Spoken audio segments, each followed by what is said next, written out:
নমস্কাৰ ছাত্ৰ ছাত্ৰীসকল, আমি নৱম শ্ৰেণীৰ যি গণিত বিষয়টো আলোচনা কৰি আছোঁ, ইয়াৰে প্ৰথম অধ্যায়ৰ আজি অনুশীলনী 1.4 হ'ব। আগৰ ভিডিঅ'কেইটা আমাৰ এই চেনেলৰে প্লে'লিষ্টত আছে, তোমালোকে সেইবিলাক চাই ল'বা, তাৰপাছত এনেকুৱাকৈ আগবাঢ়ি যাই থাকিম। এতিয়া অনুশীলনী 1.4 এক নম্বৰত আছে ক্ৰমাগত পৰিবৰ্ধনৰ সহায়ত 3.765 সংখ্যাটো সংখ্যাৰেখাত প্ৰদৰ্শন কৰা। সংখ্যাৰেখাত প্ৰদৰ্শন কৰাৰ সময়ত আমাৰ সংখ্যাৰেখা আগতে যেনেকুৱা আমি সংখ্যাৰেখা আঁকিছিলোঁ ঠিক তেনেকুৱা একে ছেম হ'ব। স্কেলৰ সহায়ত আমি চিধাকৈ এডাল আঁকিম আৰু এই ৰেখাডালৰ দুয়োফালে থাকিব আমাৰ কাৰ চিন।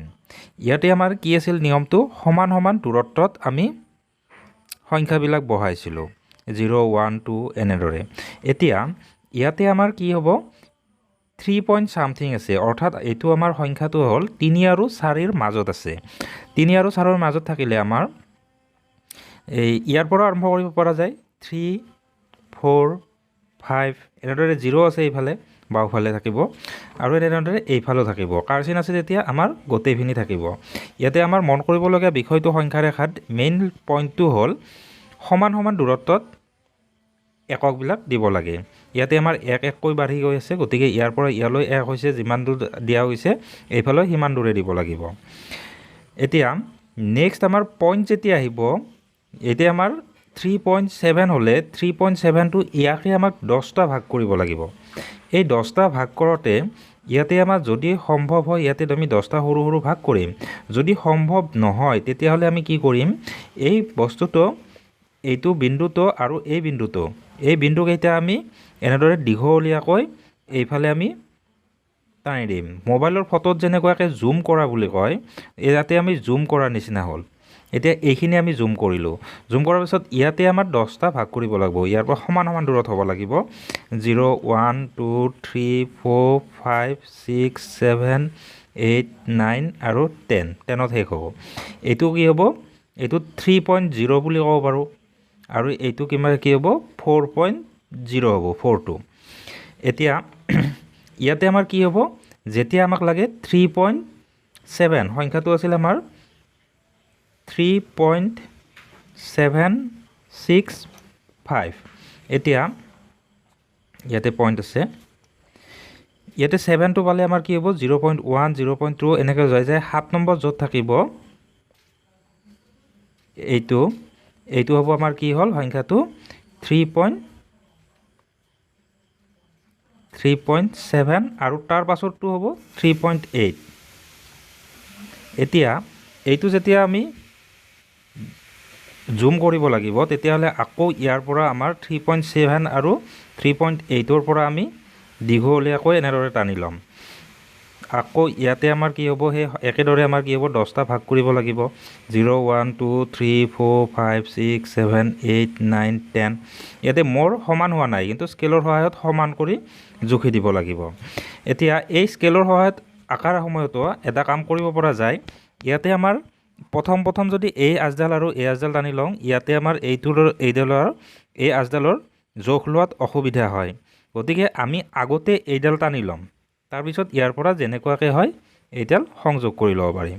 এতিয়া ইয়াতে আমাৰ কি হ'ব, এইটো প্ৰথমটো 3.7 দিব পৰা আৰু এইটো আমাৰ কি হ'ব 3.80 হ'ব। তাৰ মাজত 3.71, 3.72 এনেকুৱাকৈ আমাক লাগে 3.76, 3.71, 3.2, 3, 4, 5, 6 এইটো হ'ল 3.76। তাৰ পাছতো নেক্সটটো হ'ব আমাৰ কি হ'ব 3.78 হ'ব। এতিয়া এইটো আৰু 3.76 আকৌ 3.78 এই দুটাক আকৌ আমি এনেদৰে দীঘলীয়া কৰি ইয়াতে আকৌ জুম কৰাৰ নিচিনা কৰি ইয়াতে আমি 10টা ভাগ কৰিব পাৰিম। আৰু এই 10টাৰ পৰা আকৌ আমাৰ কি হ'ব, এইটো তেতিয়া আমি এই পইণ্টটো পাম 3.765। ইয়াৰে মাজত যিটো 5 হ'ব সেইটো হ'ব আমাৰ কি হ'ব, 5 নম্বৰটো 3.765 হ'ব। একেবাৰে সহজ, চিম্পুল। নেক্সট আমাৰ 2 নম্বৰ প্ৰশ্নটো,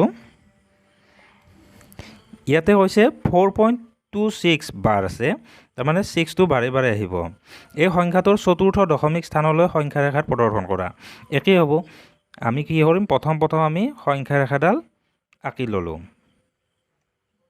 সংখ্যা ৰেখাডাল প্ৰথম আমি দীঘলীয়া কৰি দিলেও কথা নাই আমি ইয়াতে যদি 0ৰ পৰা দিওঁ 0 1 2 3 এনেদৰে গৈ 4 আৰু 5ৰ মাজত এই সংখ্যাটো থাকিব ইয়াতে যেনিবা এইটো 4 এইটো 5 এইটো 4 5 আগত 3 আছে 2 আছে মাত্ৰ সমান সমান এককত দিলে হ'ল এতিয়া ইয়াতে আমাৰ কি হ'ল এই জুম কৰাৰ আগতে আমাৰ কি কৰিম ইয়াতে এডাল আৰু আমি ইয়াতে আঁচ টানি ল'ম আৰু এই ৰেখাখণ্ডডালক 10টা সমান ভাগত ভাগ কৰি ল'ম মোৰ স্কেলৰ সহায়ত দিয়া নাই কাৰণে মোৰ এনেকুৱাকৈ ভাগবিলাক সমান নহ'ব আমি বহীত যেতিয়া আঁকিম তেতিয়া আমি স্কেলৰ সহায়ত আঁকিব লাগিব এতিয়া আমাৰ কি হ'ল ইয়াৰ পৰা এইটো আমি টানি ল'ম ইয়াৰ পৰা এইটো টানি ল'ম ল'লে আমাৰ ইয়াতে কি হ'ব 4.2 ইয়াতে 4.2 লাগিব এইটো 4.0 হ'ল 4.1 এইটো 4.2 আৰু 4.3টো আমি চিন দি থ'ম 4.3 চিন দিম আৰু শেষতটো কি হ'ব 5.0 হ'ব এতিয়া আকৌ আমাৰ এই 4.3 আৰু 4.2 আৰু 4.3 এই দুটাৰ মাজত আকৌ আমি টানি আনি ইয়াতে আকৌ 10টা ভাগ কৰিম এনেদৰে 4বাৰ কৰিলে হ'ল ইয়াতে কি হ'ব এইটো প্ৰথমটো হ'ব 4.20 হ'ব এনেদৰে গৈ আমাৰ 4.26 এইখিনি মানত ক'ৰবাত পাম 4.26 তাৰ কাষতে থাকিব 4.27 আৰু শেষতটো আমাৰ কি হ'ব 4. এইটো কি হ'ব 4.2 আছিল তো 4.3 হ'ব এইটো 30 দিব পৰা যায় ঠিক এনেকৈ 4বাৰ টানিলে হ'ল একেবাৰে সহজ চিম্পল থেংক ইউ